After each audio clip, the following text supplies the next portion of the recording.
नमस्कार दोस्तों, my name is सागर और मैं आप सभी का स्वागत करता हूं आपके अपने YouTube चैनल मैथ्स अड्डा पर, जो कि पूरी तरीके से मैथ्स के ऊपर बनाया गया चैनल है, जिसमें हम मैथमेटिक्स के लॉजिक्स पर, कॉमन सेंस पर चर्चा करेंगे और बेस्ट पॉसिबल वे में क्वेश्चंस को सॉल्व करने का प्रयास करेंगे।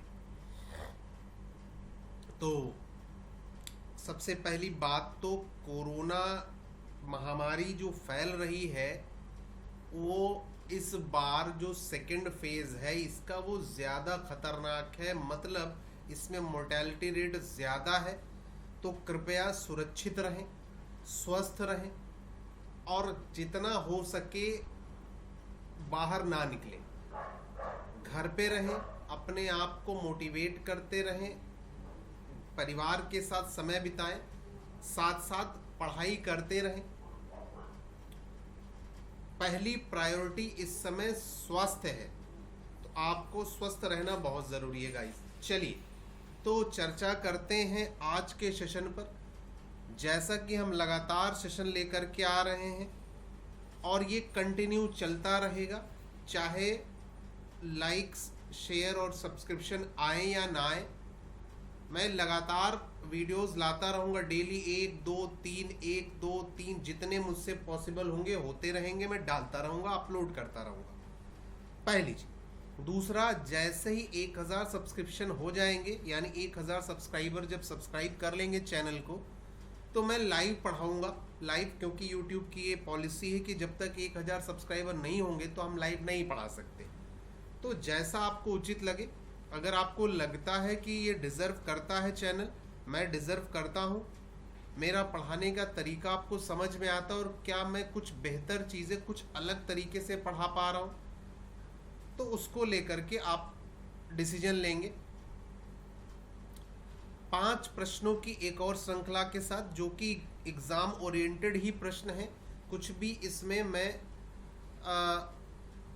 इररिलेवेंट चीज़ें पढ़ाने का प्रयास नहीं करूँगा जो अतार्किक हो, है ना। ऐसी चीज़ें पढ़ेंगे जो एग्ज़ाम में आती हैं और उनके क्या बेस्ट पॉसिबल लॉजिकल कॉन्सेप्ट हो सकते हैं, उन पे चर्चा करेंगे। तो ज़्यादा समय व्यतीत ना करते हुए, ये पहला क्वेश्चन आप देख रहे हैं स्क्रीन पर, इसका सॉल्यूशन बताने का प्रयास करें। बहुत ही आसान सा क्वेश्चन है मेरे बच्चे, बहुत ही आसान सा क्वेश्चन है। आपसे अगर मैं कहूं कि ये 5 सेकेंड भी एक्चुअली में ज़्यादा है, ये 2 सेकेंड्स का क्वेश्चन है। कितने सेकेंड का? 2 सेकेंड्स का। अब आप कहेंगे सर कैसे, तो आइए समझते हैं। अब आपको पता है कि भैया हमको यूनिट डिजिट निकालनी, तो मैं क्या करूँगा, 6 की पावर 25 इसको मैं 4 से डिवाइड करूंगा। आपको यूनिट डिजिट निकालना, अगर आपने पढ़ा है तो ठीक, नहीं पढ़ा है तो मैं बता रहा हूँ। आप क्या करेंगे, पावर को 4 से डिवाइड करेंगे, 4 छंग 24 बचा क्या, रिमाइंडर बचा 1, तो जो रिमाइंडर बचा उसे ही पावर ले लेंगे, यानी आएगा क्या, 6। यानी यहाँ से 56 की पावर 25 को जब आप सॉल्व करेंगे तो यूनिट डिजिट आएगा 6 और -1। 6 से जब -1 आप करेंगे तो आपका आंसर आ जाएगा, यूनिट डिजिट आपका 5 आ जाएगा। हाँ या ना बोलिए। तो आपने देखा ये 10 से 15 सेकंड में आपने सॉल्व कर लिया, अगर आपको समझ में आ रहा है। दूसरा लॉजिक आप समझने का प्रयास करिए। अगर मैं आपसे कहूँ, ध्यान से समझिएगा, 0 1 5 और 6, 0 1 5 और 6, इनकी पावर कुछ भी हो, यूनिट प्लेस पर यही रहते हैं, यानी 0 की पावर कुछ भी हो, यूनिट पे 1 ही आएगा। 1 की पावर कुछ भी हो, यूनिट पे 1 ही आएगा। 5 की पावर कुछ भी हो, यूनिट पे 5 ही आएगा। ऐसे ही 6 की पावर कुछ भी हो, यूनिट पे 6 ही आएगा। तो अगर ये चीज़ आपको पता होती तो आप देखते देखते यहाँ से समझ जाते कि 6 की पावर कुछ भी हो यहाँ पर 6 ही आएगा, और 6 में से जब हम 1 घटाएंगे तो हमारा आंसर 5 आ जाएगा। तो 5 हमारा आंसर आ जाता 2 सेकंड में। उम्मीद है मैं समझा पाया। गाइज एक ये भी शिकायत मैं करना चाहता हूँ, वैसे आप लोग अपने हैं इसलिए भाई जितने लोग वीडियो को देख रहे हैं, जो नहीं देख रहे हैं उनसे मतलब नहीं है, जो देखते हैं कम से कम वो कमेंट ज़रूर किया करें कि भाई आपको क्या कुछ सीखने को मिल रहा है, कुछ अच्छा मिल रहा है, या और क्या चीज़ें की जा सकती हैं। ठीक है, क्योंकि मैं इतना टेक्नोलॉजी को बेहतर नहीं समझता, लेकिन मैं धीरे धीरे चीज़ें करने का प्रयास करूँगा। और अगर आपको कमेंट ज़रूर करें, लाइक करें, कमेंट करें अगर आपको अच्छा लगता है, और शेयर भी करें ताकि मैक्सिमम लोगों तक ये बातें पहुंच जाएं। चलिए, तो इस पहले क्वेश्चन का खूबसूरत लॉजिक आपको समझ में आया। अगले क्वेश्चन की तरफ हम बढ़ते हैं। ये रहा अगला क्वेश्चन। ये बहुत अच्छा क्वेश्चन है। अगर आपने मैथ्स को थोड़ा बहुत पढ़ा है तब तो ठीक है, वरना आप अगर सिर्फ आसान चीज़ें ही पढ़ते हैं तो it can be a very difficult question for you, है ना। और कॉम्पिटिटिव एग्ज़ाम्स की प्रिपरेशन करना आसान है, कोचिंग ज्वाइन करना, किताबें ले लेना, है ना, लेकिन बीट करना बहुत ही डिफ़िकल्ट टास्क है। मैं आपको हतोत्साहित नहीं करना चाहता, मैं सच से वाकिफ़ कराना चाहता हूँ। इवन आप जानते हैं 90% टीचर्स भी पेपर क्वालिफाई नहीं कर पाते। ठीक है, तो आपको अच्छा पढ़ना होगा, अच्छे लेवल की तैयारी करनी होगी। तो उसके लिए आपके पास एक ये प्लेटफॉर्म है। मैं कोशिश करूँगा कि बेहतर से बेहतर चीज़ें दे पाऊँ, और सबसे बड़ी चीज़ ये है कि आप यहाँ पर लॉजिकल तरीके से मैथ पढ़ेंगे। मतलब हम वो किताबी ज्ञान पर आधारित कुछ भी चर्चा नहीं करेंगे। चलिए इस क्वेश्चन की तरफ बढ़ते हैं। कह रहा जो n है वो 3 अंकों की एक संख्या है। ठीक है, n क्या है? 3 अंकों की संख्या है। कह रहा इसके सैकड़े के स्थान पर x है, यानी सैकड़े के स्थान पर x है, यानी x के साथ 100 मल्टीप्लाई में होगा। ठीक है, दहाई के स्थान पर कुछ नहीं दिया, मैं z मान लेता हूँ, तो दहाई के स्थान पर 10z हो जाएगा, और इकाई के स्थान पर y है, तो ये संख्या हो गई, ये संख्या हो गई, n की वैल्यू ये हो गई। हाँ या ना बोलो भैया। सैकड़े के स्थान पर x, दहाई के स्थान पर कुछ ना कुछ होगा, और इकाई के स्थान पर y है। तो कह रहा n में से, मतलब इसमें से अगर मैं घटाऊं कितना, 100x माइनस y। आप बताओ, जब मैं इसमें से 100x और y घटाऊंगा तो 100x कट जाएगा, plus y minus y cut जाएगा, यानी बचेगा क्या? 10z। यानी जो भी संख्या होगी वो 10 का मल्टीपल होगी, यानी 10 से डिवाइड होगी। ये भी क्वेश्चन मैक्सिमम 20 सेकंड का था, अगर आपको कॉन्सेप्ट क्लियर है।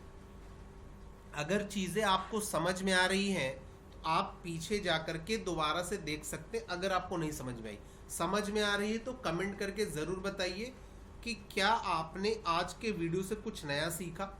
यदि हाँ तो बिल्कुल सही है, कंटिन्यूटी बनी रहेगी, लगातार वीडियोस आते रहेंगे। ठीक है, अगले क्वेश्चन की तरफ बढ़ते हैं। अगला क्वेश्चन ये रहा। ये क्वेश्चन बहुत इम्पॉर्टेंट है, एसएससी का एग्ज़ाम जितने भी लोग देना चाहते हैं या प्रिपरेशन कर रहे हैं, फॉर एसएससी स्टूडेंट्स ये बहुत इम्पॉर्टेंट है। कह रहा the number of diagonals in an octagon is, बताना है अष्टभुज में विकर्णों की संख्या। तो ध्यान रहे किसी भी पॉलीगन, पॉलीगन का मतलब बहुभुज, पॉलीगन का मतलब बहुभुज, ऐसी आकृति जिसमें 3 या 3 से ज़्यादा भुजाएं हों, कम से कम भुजाओं वाला पॉलीगन यानी बहुभुज त्रिभुज होता है। ठीक है, किसी भी पॉलीगन के डायगोनल्स की जो संख्या है, किसी भी पॉलीगन यानी बहुभुज के विकर्णों की संख्या आप कैसे निकालते हैं? बहुत सिंपल है, n माइनस 3 अपॉन 2। ठीक है, n का मतलब है भुजाएं, n का मतलब है भुजाएं।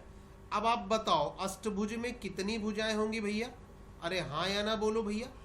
अष्टभुज में कितनी भुजाएं होंगी? तो आप कहेंगे सर अष्टभुज में 8 भुजाएं होती हैं। 8 8 से 3 घटाएंगे 5 और बटे 2, 8 पंचे 40 बटे 2, तो हमारा आंसर आ जाएगा 20। यानी कितने डायगोनल होंगे बताइए ज़रा? 20 डायगोनल होंगे। कितने डायगोनल होंगे? 20। ये बहुत इंपॉर्टेंट है। This one is very very important concept, ठीक है, बहुत ही इंपॉर्टेंट है बेटा।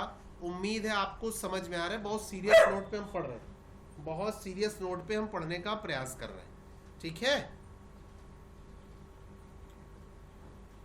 4 लाइनें सुना देता हूं अगर आप थक गए हैं तो, क्योंकि मैथमेटिक्स ऐसा सब्जेक्ट है, इसको ज्यादातर बच्चे क्या करते हैं, थक जाते हैं, बोरिंग लगता है।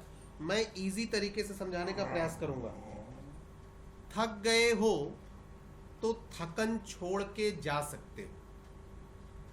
थक गए हो तो थकन छोड़ के जा सकते हो।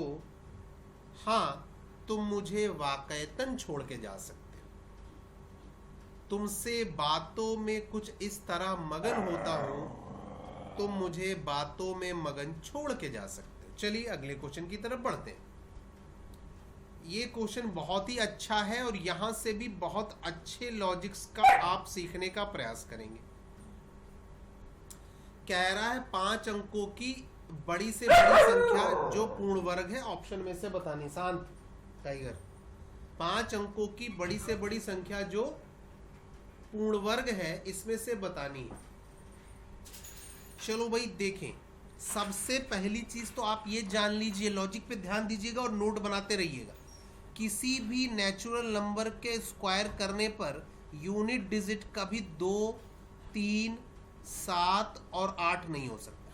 यूनिट डिजिट कभी भी क्या नहीं हो सकता?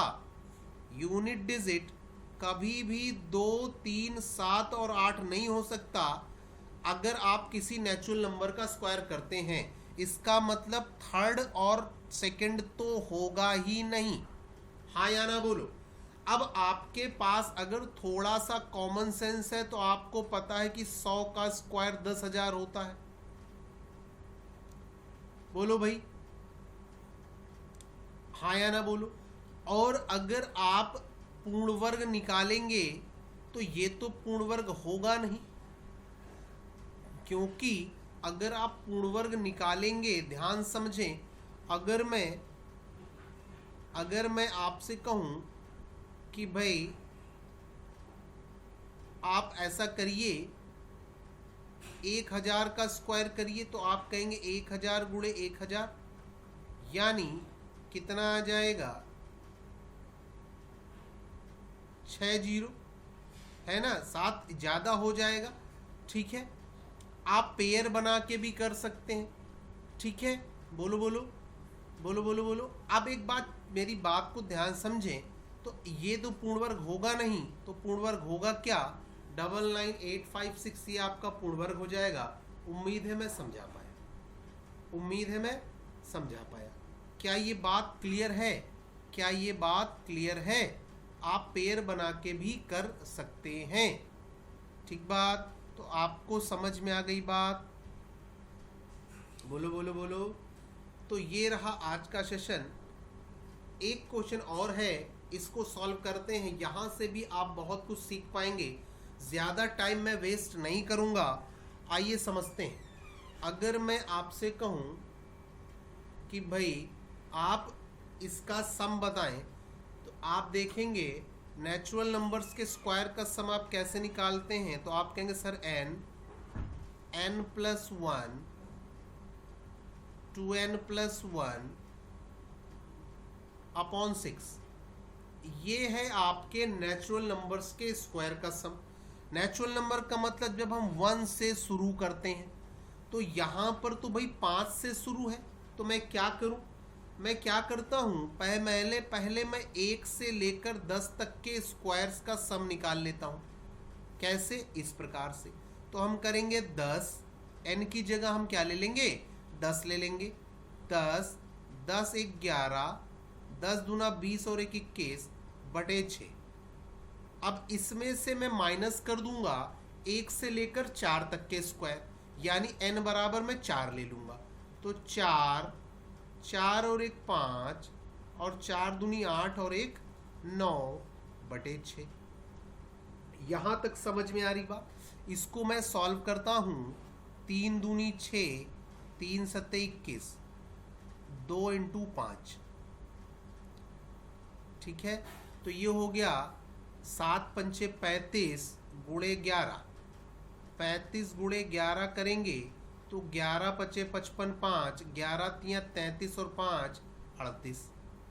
माइनस इसको सॉल्व करूंगा। 3 दूनी 6, 3 तियां 9, 2 दूनी 4, तो आ गया 5 दूनी 10, 10 तियां 30। 385 से अगर मैं 30 माइनस करूंगा तो 355 हमारा आंसर आ जाएगा। ये एक अच्छा क्वेश्चन है और ये लॉजिक आपको पता होना चाहिए। कॉन्सेप्ट क्लियर है? उम्मीद है ये वीडियो भी आपको पसंद आएगा। अगर पसंद आए तो लाइक, शेयर और सब्सक्राइब करना ना भूलें।